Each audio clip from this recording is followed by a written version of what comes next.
Hello everyone. आज है 26 जून और इस वीडियो में हम डिस्कस करेंगे आज के current affairs.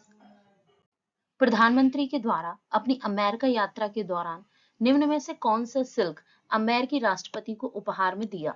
Option A tussar, B mulberry, C muga या डी एरी। तो इसका सही आंसर है ऑप्शन ए टसर सिल्क। विश्व में 5 प्रकार के रेशम पाए जाते हैं, जिसमें टसर, मलबरी, मूंगा, एरी और 5वां है ओक सिल्क। इन पांचों का उत्पादन भारत में किया जाता है।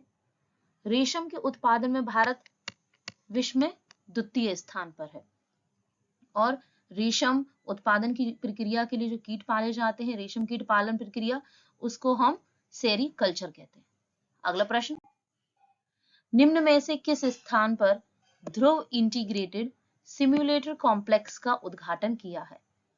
आपके option A Hyderabad, B Chennai, C Bengaluru या डी कोच्चि। तो इसका सही आंसर है ऑप्शन डी कोच्चि। अब ये है क्या? तो ये नौसेना में इसको स्टार्ट किया गया है। इससे क्या होगा? इससे जो नौसेना में नए भर्ती होकर प्रशिक्षु आते हैं, जिनको ट्रेनिंग दी जाती है, तो उनको इसमें व्यावहारिक प्रशिक्षण मिलेगा। नेविगेशन, बेड़ा संचालन में उन्हें वास्तविक समय का अनुभव प्रदान करने में ये मदद करेगा। कोच्चि, तो कोच्चि की लोकेशन कहाँ है? ये केरल में। ये पास में अनाई पीक, अनाईमुडी, ये यहाँ पर पालघाट गैप, ये पलक्कड,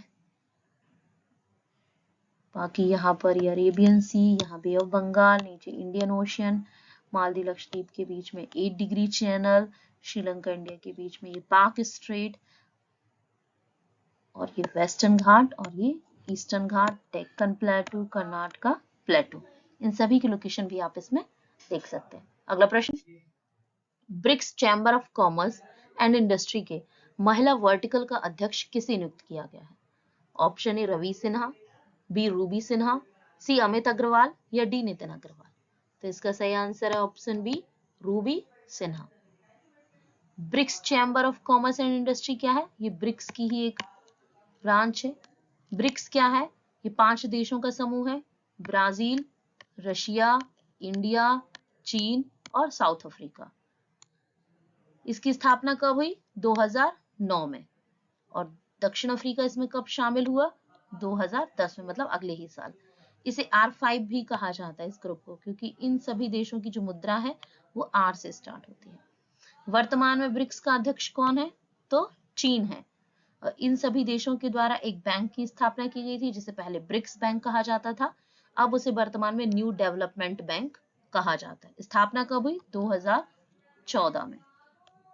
और इसका मुख्यालय कहाँ है? तो इसका मुख्यालय चीन में। अगला प्रश्न, डीआरडीओ ने वायु स्वतंत्र प्रणोदन सिस्टम के लिए किसके साथ समझौता किया है? Option A HAL, B BEL, C GE aerospace या डी L&T। तो इसका सही आंसर है ऑप्शन डी L&T के साथ। अब ये वायु स्वतंत्र प्रणोदन क्या है?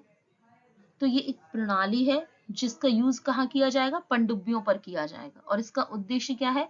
पनडुब्बियों में जो बिजली उत्पादन है वो और हाइड्रोजन, 2 चीजों के लिए, और बाकी इससे जो वेस्टेज निकलेगा वो स्वच्छ पानी ही निकलेगा। और इस प्रणाली के लिए डीआरडीओ के द्वारा किससे समझौता किया है?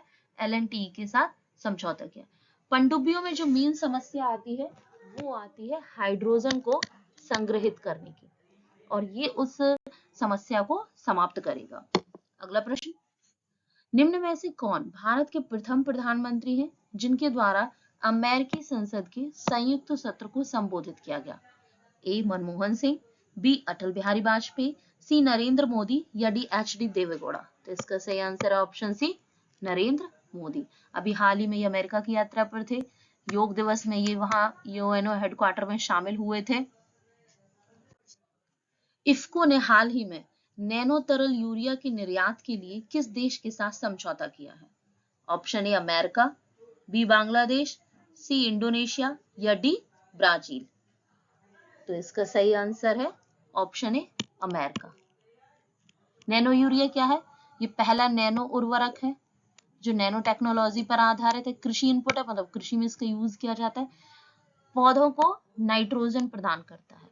इसका उद्देश्य क्या है? कम कार्बन फुटप्रिंट, मतलब कम कार्बन उत्सर्जन, साथ ही पर्यावरण अनुकूल उत्पादन प्रक्रिया के द्वारा इसको उत्पादन किया जाता है।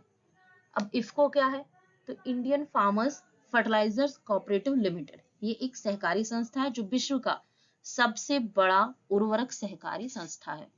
अगला प्रश्न, निम्न में से कौन भारत में अपना क्रेडिट कार्ड लॉन्च करेगा? Option A Apple, B Google, C Samsung या डी ओप्पो। तो इसका सही आंसर है option A Apple. Apple company Bharat में अपना क्रेडिट कार्ड लॉन्च करेगी। अब एप्पल की स्थापना कब हुई? तो इसकी स्थापना हुई 1976 में। मुख्यालय कहाँ है इसका? कैलिफोर्निया, अमेरिका में। सीईओ कौन है? Tim Cook. अगला, किस राज्य की हॉकी टीम ने हॉकी इंडिया जूनियर पुरुष राष्ट्रीय चैंपियनशिप 2023 जीती है? Option A Odisha, B Punjab, C Madhya Pradesh या डी उत्तर प्रदेश। तो इसका सही आंसर है ऑप्शन सी मध्य प्रदेश। ये जीती है। फाइनल में किसको हराया? तो फाइनल में इन्होंने चंडीगढ़ को हराया है। मध्य प्रदेश की बात करें तो यहाँ के सीएम है शिवराज सिंह चौहान और राज्यपाल मंगूभाई छगन भाई पटेल। राजधानी भोपाल। यहाँ पर 3 यूनेस्को साइट है और इन तीनों यूनेस्को साइट है सांची, भीमबेटका और खजुराहो के मंदिर। और यहाँ पर जो मतलब राष्ट्रीय उद्यान है तो माधव, पेंच, पन्ना, बांधवगढ़, कान्हा, सतपुड़ा और पालपुर कूनो जो सबसे फेमस है वो है पालपुर कूनो। ये इसलिए है पालपुर कूनो, ये इसलिए फेमस है क्योंकि यहाँ पर चीतों को रखा गया है। अगला प्रश्न, अमेरिका द्वारा भारत में कितने नए वाणिज्य दूतावास खोले जाएंगे? ऑप्शन ए 1, बी 2, सी 3 या डी 4। तो इसका सही आंसर है ऑप्शन बी 2। ये कहाँ कहाँ खोले जाएंगे? तो एक बेंगलुरु में खोला जाएगा और दूसरा अहमदाबाद। अगला प्रश्न, साहित्य अकादमी के द्वारा हिंदी भाषा के लिए युवा पुरस्कार 2023 उपन्यास श्रेणी में किसे सम्मानित किया है? ऑप्शन ए ज्ञान चतुर्वेदी, बी अतुल कुमार राय, सी रजनी शर्मा या डी प्रेमचंद कुमार।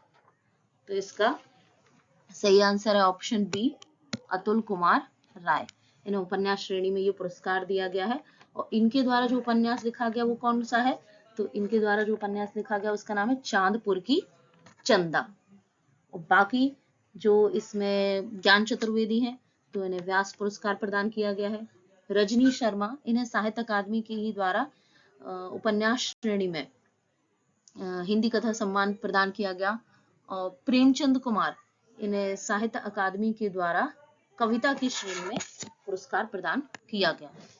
अगला प्रश्न, किस देश के द्वारा प्रधानमंत्री श्री नरेंद्र मोदी को अपना सर्वोच्च राज्य सम्मान the order of Nile award प्रदान किया गया? Option A America, B Maldives, C मिस्र या डी सऊदी अरब। तो इसका सही आंसर है ऑप्शन सी मिस्र। अभी हमारे देश के प्रधानमंत्री किस देश की यात्रा पर हैं? तो वो मिस्र की यात्रा पर है। और मिस्र के राष्ट्रपति कौन है? अब्दुल फतेह अल सीसी, जो हमारे गणतंत्र दिवस के भी मुख्य अतिथि थे। और मिस्र की अगर लोकेशन, तो ये है मिस्र की लोकेशन। इसकी राजधानी कायरो, ये रेड सी, ये मेडिटेरेनियन सी, गल्फ ऑफ अदन। बाकी इजिप्ट के पास जो टच कर रहे हैं अदर कंट्रीज के बॉर्डर वो किस किस के हैं? तो लीबिया और सूडान, ये 2 कंट्री टच कर रहे हैं। और यहाँ पे ये है सोमालिया और ये इंडियन ओशियन। नाइल नदी कहाँ पर? और यहीं इजिप्ट में बहती है और ये उनका सर्वोच्च राष्ट्रीय सम्मान है जो हमारे देश के प्रधानमंत्री को प्रदान किया गया है। और वो पहले ऐसे प्रधानमंत्री हैं जिनको मिस्र का सबसे प्रतिष्ठित ये राजकीय सम्मान प्रदान किया गया है। आज के लिए बस इतना ही। तब तक लर्न करें, रिवाइज करें। Thank you.